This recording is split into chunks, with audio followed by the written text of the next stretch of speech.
Welcome to Mastering Life's Adventures, an educational podcast about tapping into your true self, the soul, your soul, the substance of your life, to discover what life's ups and downs are really about, and how to have a greater sense of purpose, peace, joy, and fulfillment. I am Dr. Judith Holder, your host, coach, psychologist, fellow seeker who enjoys diving into the connections between spirituality, psychology, wellness, and your everyday life's adventures. All preparing and polishing you like the facets of a magnificent diamond to be your best self. If you're craving more from your life, you are in the right place. Come, let's journey together and transforming what you know into who you really are. Mastering Life's Adventures begins now. Hi, I'm back with another barrier, roadblock to soul progress. And this one is related to sinking sarcasm. Sinking sarcasm. We don't always realize that how we speak does impact other people, and it also impacts ourselves as well. We most often see sarcasm as a way of being kind of flippant or being able to share some irony that we may say something, for example, like you are really on top of things. In reality, we're really telling the person that they're really disorganized and they're a little bit scattered and they are just actually not on top of things. So we're talking about sinking sarcasm. And first, let me tell you a little bit more about sarcasm before I get into the sinking aspect of it and also how it relates to the soul. When we think about sarcasm, which happens a lot in our society, and I think we've all done some of it, but we need to be more attuned to that it does have an impact upon our soul, especially if it's done on a regular and consistent basis. And we really want to reduce that as much as possible. So sarcasm is like this biting, insulting comments that are being made to another individual. Well, I guess we can sometimes make it to ourselves as well. And it's really, sometimes we're trying to be witty in what we're saying and want to make people laugh in some ways. It's just kind of arousing a degree of amusement that we want. But also, sarcasm can show our irritation in a situation that's happened, such I said earlier, when we talk about coming into a situation, we're at work and we think the person has it all together and they're willing to kind of sit down and talk about next steps of what needs to happen. And we come into a situation and we see them really disorganized and really, quote unquote, not on top of things. And so when we put that out there to the person probably looks at us and feels as if you see a little grimace on their face, but they kind of move forward with kind of sitting down and trying to talk with you. And so our sarcasm that we're being used, it is a subtle form of bitingness, biting, biting, and intended to cause some level of discomfort or pain because of our irritation or our frustration with the situation or person or circumstance at hand. I consider sarcasm kind of as a caustic form of languaging that we're doing. And therefore it is cutting, and it can be more subtly or more overtly painful, or create a sense of uncomfortability. And we kind of know sarcasm as other words, that we know about put downs. That's maybe a form of sarcasm that's being used to put someone down, or a dig, or a dart, or kind of a slap in a situation, or how the person's behaving and acting, and we're saying it in a flippant way, in order maybe, again, to get a laugh, but at the same time, it's an insult. And this sinking aspect is also, I want to say that it creates kind of, if we're on an ocean and we have a boat or a ship, but let's talk about a boat. And the boat, we're not realizing that, like I said about darts, that we're only putting darts in our boat, these holes that are going on, that in the overall, in long run, will impact us and our general well-being and the evolution of our soul. Underneath the surface of this boat that is drifting or moving in a particular direction, I think there are like 3 different levels of discomfort that comes with sarcasm. Level 1 would be awkward. It's just awkward. The person said it to us, we kind of laugh in an awkward way, and we keep moving with that. The second level is strained hurt that we have. We're hurt, but we're restraining ourselves from expressing the disappointment or the manner or in the public way that it was presented to us with other people around, hearing this at work or even in our home life that the person said it, or we may have said it ourselves in order to make a point or to let people know that we weren't pleased with them, and that's for that unpleasantness. So again, we're having to deal with this sinking sarcasm, and that's why I'm using the boat analogy in these darts that we're putting into our own boat that has an impact upon our soul growth and advancement. Now, so I just finished talking about the first level, which was the awkward level. It's just being awkward. And so you kind of brush it off and you move on. And then the second level is the restrained hurt. We're hurt, but we don't want to show it, that we're hurt by what the person said and how they said it, or the circumstances or situations in which they're saying it in. And then the last level, which is that third level, is seething anger. We're really angry because this is the 5th time the person has done this sarcastic comment towards us. And they continue to chuckle and laugh about something that now we're getting angry about.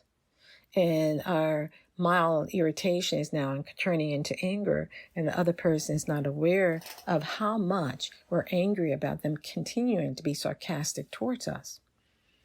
So then that may create in our own selves making impulsive statements, knowingly or unknowingly, that attacks back the person. And that's not right either. But we know where it's coming from because beneath that boat are these 3 levels that are taking place. And there are probably other levels that are going on as well beneath the surface, of this. But we need to know that when sarcasm, either we're doing it or it's being done to us, these are different levels that are going on. And it can show up at work or with friends or in relationships that we're having. And it can be snippets of commentary that's being given that we can feel that's flimsy or mostly false and have little merit to what they're saying in their sarcastic comment that is being given. But what happens is, are we being silent, not saying anything, thinking that it's going to go away? Or do we need to say something in a kind but firm and considerate way? What would that look like in your world if you've had this happen to you or you've seen it happen to other people? So this is how we begin to make a shift, but we don't want to do the same thing back to the other person. We don't want to be sarcastic back because they were sarcastic towards us. We need to have our conversation to be clean and clear. For example, sometimes we need to look at saying back to the person, I'm not sure if you're knowing that by saying that, it really bothers me because I tend to be organized, but in this situation that's happened over the past several months, I've become more disorganized. I would have preferred if you said something that was kinder or inquire more about my situation as opposed to making a sarcastic comment. Because every time, and this is the going on with sinking sarcasm, so every time that we make these sarcastic comments and we put these darts in our own boat, it sinks us too.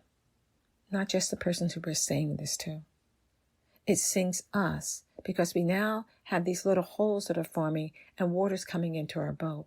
And we're not aware, or we don't know why we're feeling so weighed down, or we're feeling so awkward, or feeling closed in some ways. It's because our languaging that we're using, our words that we use, are powerful. That statement that sticks and stones will break my bones, that words will never hurt me, is not accurate. Words are very powerful. And for individuals walking the spiritual path, they have to know that their words do have impact. And you want your words to have more impact for the positive, the good, the uplifting, the helpfulness, the givingness, the service is how you want your words to be used. Not in sarcasm. We can find other ways to be humorous than using sarcasm to do that. At a certain level, sarcasm brings pain for the other individual. And we have to realize at certain levels within ourselves, it brings pain to our soul. And our soul knows that's not the right way to go. That's not the higher road to take in having a conversation. And when we look at the words, what I was saying before, plural, when we look at words, and you take the S at the end of words and put it to the beginning, it spells sword. Our words are like swords that slash, that harm, that hinder. And we want our words to be helpful and kind, that do not slash, but actually give something more to the person in our conversations. So we want them to raise our conversations up, not to pull them down just to be humorous. No, we need to find another way to have that humor be expressed. But we are more in tune with our soul words. That S, put soul words. And soul words are words that are more kind, that are gentle but firm, that are discerning, that help you to be able to be clear in your communication with other individuals. The soul has a degree of sensitivity, another S before the word. Sensitive words are more important for the soul because it helps the soul to feel that point of harmony, that point of balance, that point that you are in control of what you say and how you say it, and knowing that it will have a positive return or a negative return back to you. You hear me talking about the soul sensitivities and the soul's need to have harmony and peace and balance and the soul's desire, questing to move forward. We want our spiritual path to be not with sarcasm. We don't want negativity. We don't want to have another person to feel like they've been harmed in some way. That's not the way of the soul. That is not the way of the soul. The soul is here to learn certain lessons and to grow and to know that through the power of the spoken word, it has an opportunity to express in the highest way, in the most honorable way, in the most kind and considerate way. But it doesn't mean that because you're kind and you're considerate and you're helpful that, people should just walk over you, all over you, as the saying goes. No, that's not it at all, because the soul also has boundaries. You have boundaries. We're living in this world to learn our boundaries, to learn the different lessons that are coming our way, to grow in a particular way. Each day may be a new day of adventure, or each month or each decade or year or whatever may be a new opportunity for us to grow in some ways. And we have different testings that are given to us through our days, and we don't necessarily consider them as testings, but they are. They are testing our ability to maintain our harmony. Look at experiences that come your way. Each experience, if you look at it over a week's period of time, or over 2 weeks, or 3 weeks, or a month, or a 6 months period of time, there are certain themes that happen in your life. Start to be aware of those themes.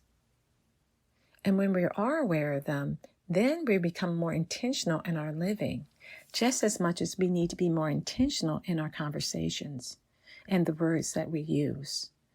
Because what is looked at in the realm of spirit and God, the I am presence, is the degree of the motive by which you're saying something, by the intent. Are you saying it to hurt? Well, that's displeasing to God. the I am presence, the Atman? Are you saying it to be able to be helpful? And we have to look at that word of helpfulness, because sometimes what we consider to be helpful, others may not perceive it as helpful. It becomes really important for us to tune into when we're engaged in activities of helpfulness is to ask our soul, ask our I am presence, what is the best thing for me to do here?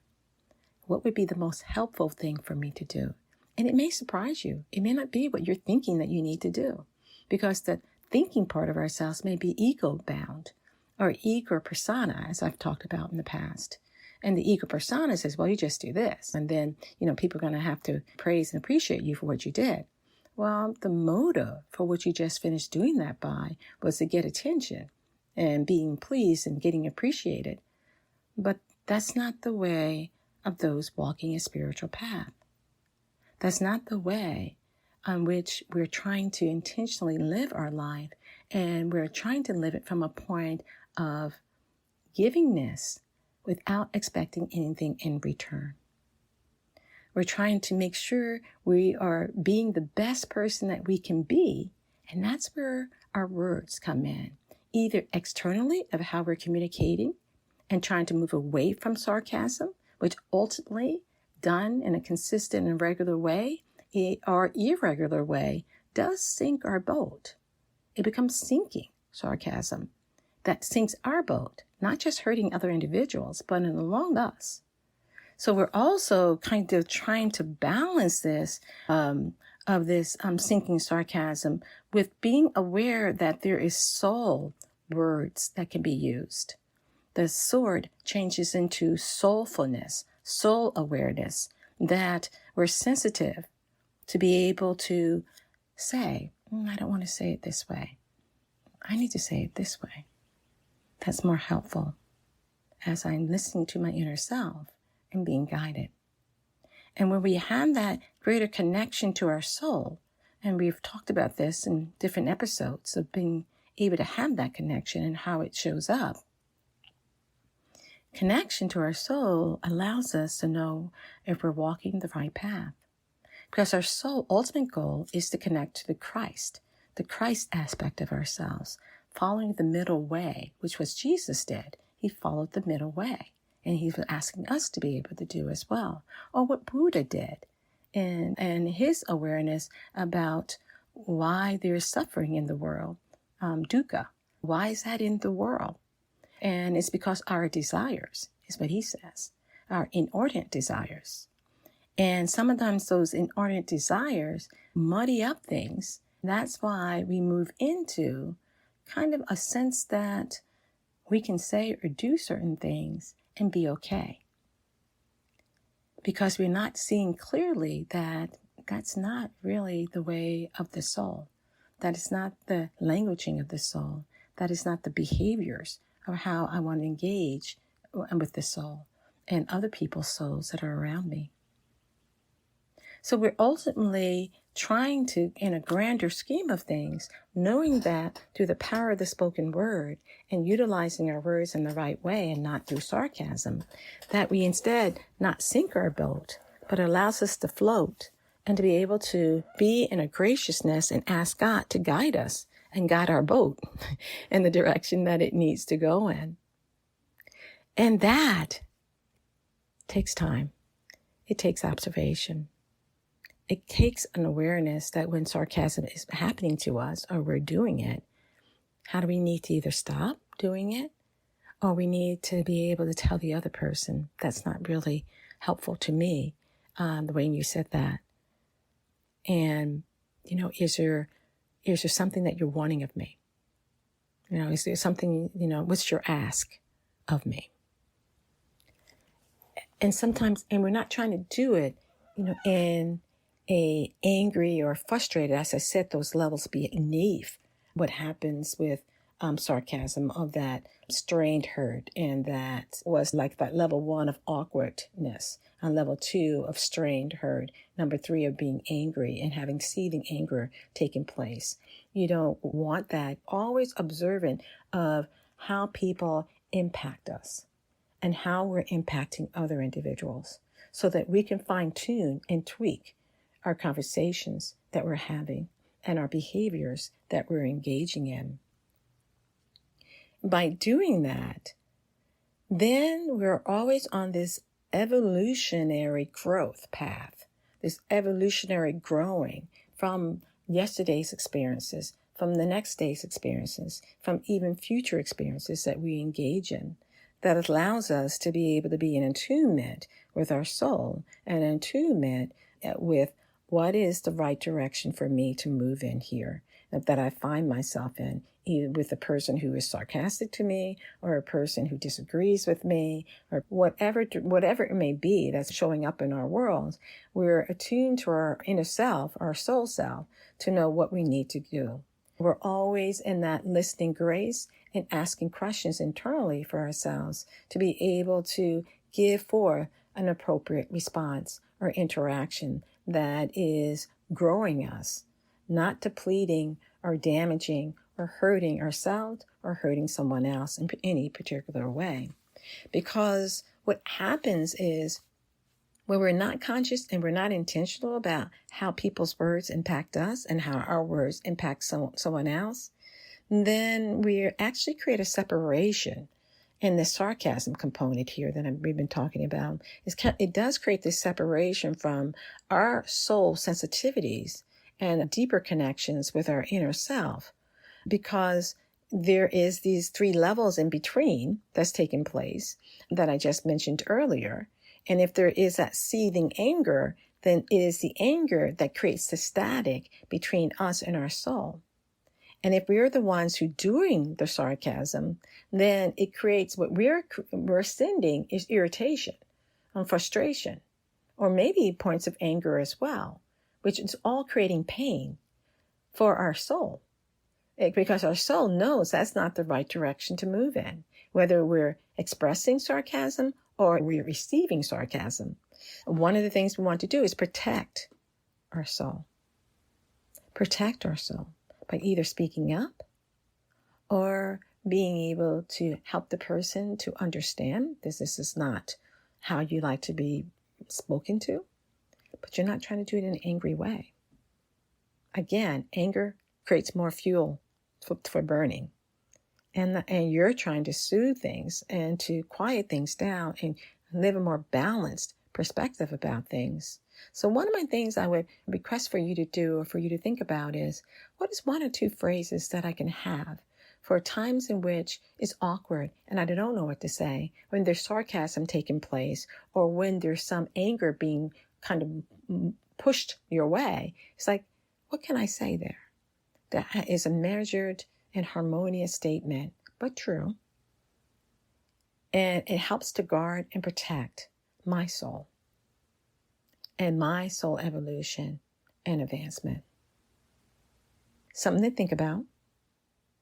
And think about it from the standpoint of not a why question, but it's all more from the questions of what, when, how, where types of verbiage that you want to use in thinking about that.